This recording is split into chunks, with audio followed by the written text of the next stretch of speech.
Hi, Jimmy Dillon back with some more acoustic blues. You know, I get a lot of questions about playing with a pick as opposed to finger style, and sometimes what we call hybrid picking, where you use the pick and finger style. But today I wanted to sort of reference what it's like to play with a pick and using dynamics. So in the dynamics part of the blues, for me anyway, muting plays a huge part of it, and if you listen to the better blues players, you'll notice that. For instance, if you're coming down, you know, I came down what we call from the 5. I came down from the B string, B note, sorry, B chord.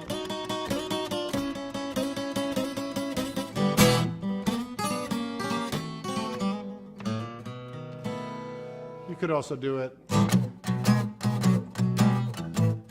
another way to do it, right? Almost rocking the blues.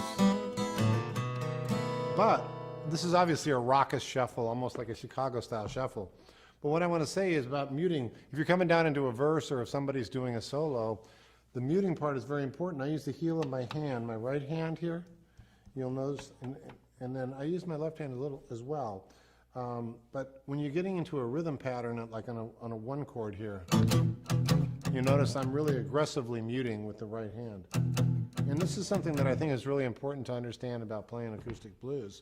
Because if you're just playing all the time like this, there's a time and a place for that, you know, when you want to get really big and kind of raucous.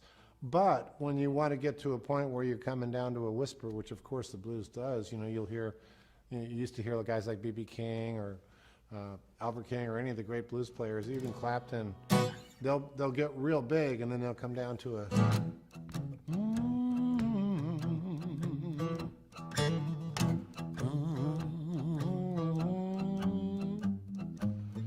So the muting plays a big part in that. So sometimes I'll mute with the heel of my hand like this, and it's almost like a drum. Now that's a very intense muting there. And if I back off, you can hear a little bit of the E note. If I want to get more percussive, I'll get aggressive with it. But when you hear that in the context of a chord, it's very rhythmic. And I'll let off on it. Let it ring out, and then back to the mid. So I really dampen down hard on it.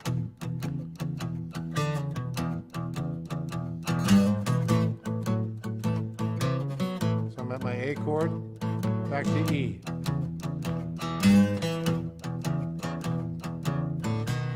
I might open up a little bit on the 5.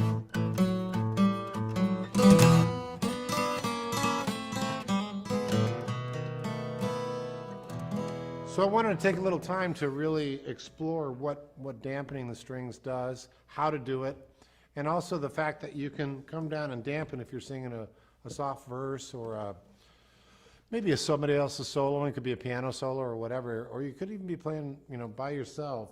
And I'll give you an example, and then I'll break it down, and you can see what both my hands are doing. So, for instance, I showed you that 5 chord opening. In this case, I did a.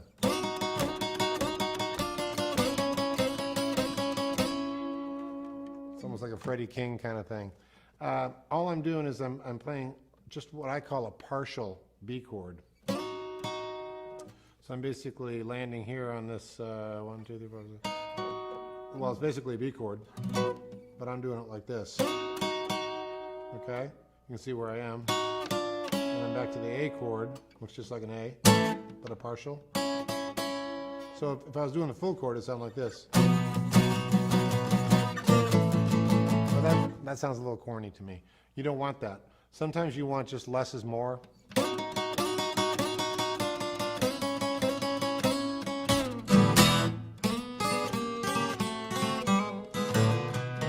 Now right there, you got a lot of history just in that little passage.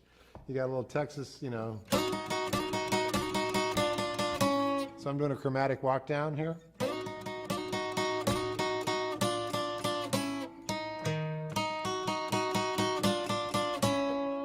And then I come down hard on the E, and then I lift up and rake it with my pick. Get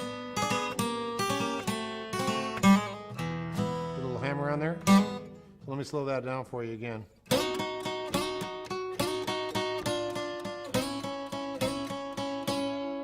And then hard on the E.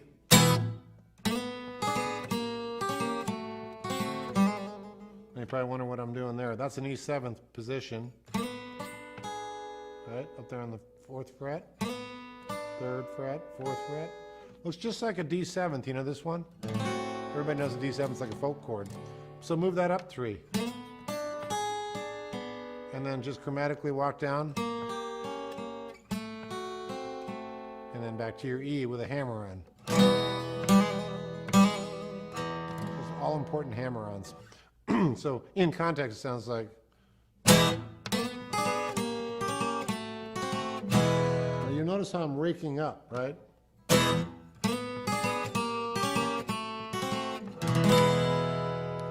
So then when I get to the blues, when I get to the verse part of the blues, I've been really aggressive.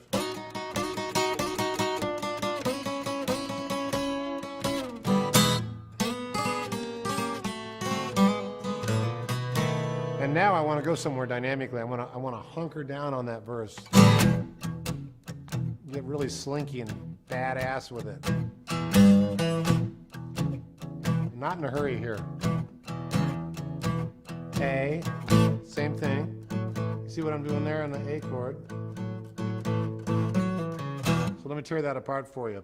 All I'm doing is a very simple move, but what makes it effective, really, truly, is the muting of the E string and the A string. That's really what gets that kind of Memphis soul thing. So I'm going from the 2nd fret on the A string with my 1st finger to the 4th fret on the A string with my 3rd finger. So you all know this. Honky Tonk, Bill Doggett, 1958, something like that. Second one is the A, same version, same movement exactly, but on the A string and the D string, sorry. Very simple, back to the A, to the E. And then you go to your just B7th chord, which we're all familiar with, and your A. And then you come down on your E, and you do your little walk down. You don't have to do it the same way every time. You can rake it sometimes. Or you can pick it. Or you can go back to your B chord. So what I'm going to do now is I'm going to show you in context so you get the feeling of how it goes. I may even sing a little bit. You never know. So I'll start out with the coming from the 5 chord. We call this from the 5.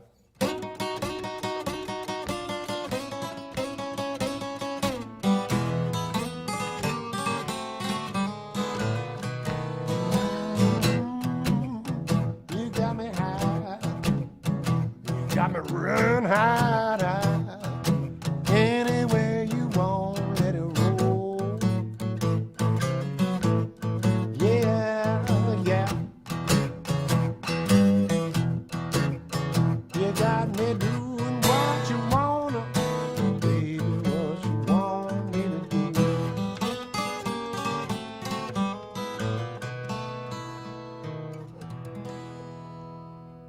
Of course, I was singing a little bit of the great Jimmy Reed. You got me running, baby, what you want me to do? I use that because that's a classic example of how muting works in context of a singing, or could be, like I said, it could be a solo thing. So I'm going to do that one more time. I'm trying to think of any licks that I left out. The only thing I would emphasize is that we talk about that a lot, where if you're in the key of E and you got a pick in your hand, you might as well use it, get aggressive with it. You hit that low E and a G note and wiggle it, and then hit your octave E. So what I'm going to do this time is I'm going to play the exact same passage for you, and I'm going to throw in a bunch of little connecting tissue or cookies, I call them, riffs that go in between. And then if you like what you're seeing, come and visit me some more, and I'll share that with you. So it goes like this.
There's some funky blues in E.